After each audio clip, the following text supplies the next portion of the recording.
nom du Père et du Fils et du Saint-Esprit. Amen. Bien-aimés dans le Christ, nous sommes aujourd'hui mardi 17 mars et la parole de Dieu que notre Mère Église nous propose est extraite de l'évangile de Matthieu chapitre 18, versets 21 à 35.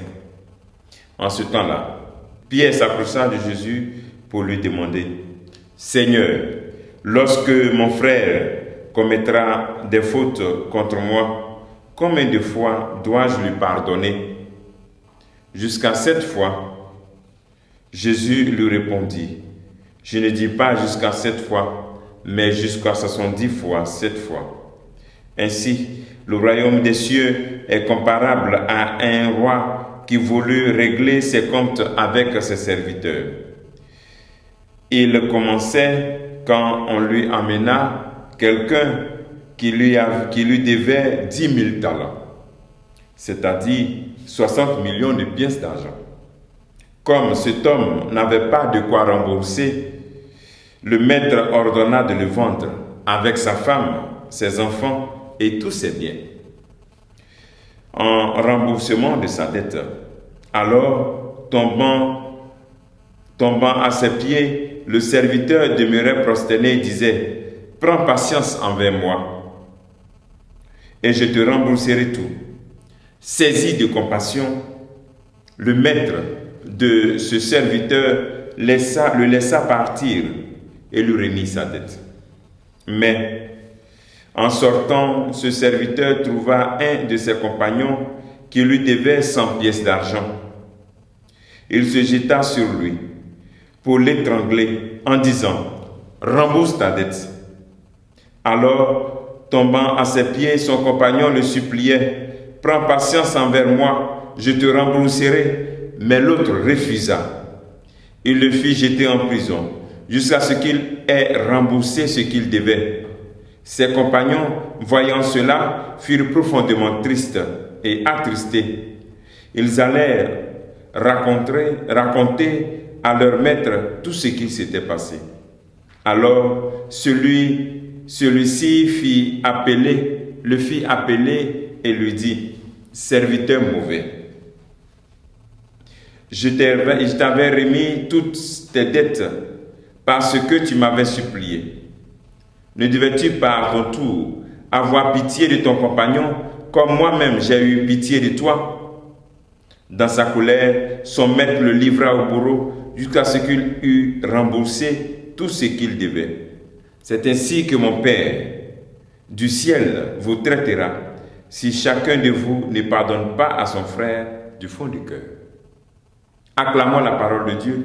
Louange à toi, Seigneur Jésus. Bien-aimé dans le Christ, prends patience et je te rembourserai.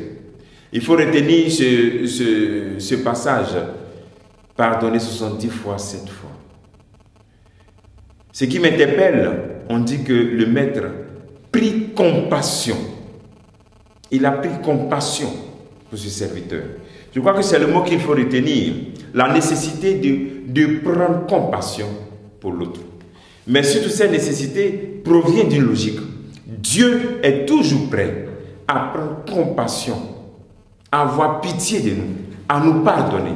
Mais nous, et avec nos frères et sœurs, dans ce temps de carême, c'est sûr qu'il y a beaucoup qui vont aller jusqu'à célébrer la résurrection de Christ avec encore des personnes enfermées dans leur cœur. Ça n'a pas de sens. Ces personnes même qui vont rentrer dans cette logique vont même faire peut-être tout le temps de carême, les 40 jours de jeûne.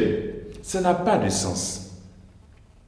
Ce temps de carême est un temps pour aussi nous réconcilier, rencontrer Dieu qui est présent dans ton frère, qui dit: Prends pitié de moi, je te rembourserai. Dans ta sœur. Ici, il ne s'agit pas de savoir qui a raison ou bien qui a tort, qui doit.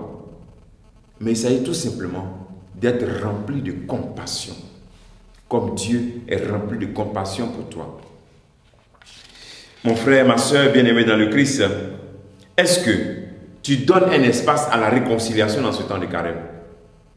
Est-ce que tu recherches la guérison de tes blessures intérieures, tes frustrations, tes déceptions? Ou bien tu es assis dessus et tu te dis: je laisse pour moi à Dieu. Mon frère, ma soeur, nous ne sommes pas là pour laisser les choses à Dieu. Ce qui nous incombe comme responsabilité dans nos relations interpersonnelles, il faut les assumer, aller jusqu'au bout et nous réconcilier. Dieu, lui, est prêt à nous pardonner. Et nous-mêmes. Le pardon libère. Rentre dans cette libération et tu pourras chanter victoire à la Pâque. Sinon, tu seras encore au tombeau. Demandons au Seigneur cette grâce aujourd'hui qui nous donne de nous réconcilier sincèrement et de pardonner parce que notre Père est miséricordieux et ses enfants doivent être miséricordieux. Qu'il te bénisse et qu'il nous bénisse tous en ce jour. Au nom du Père et du Fils et du Saint-Esprit. Amen.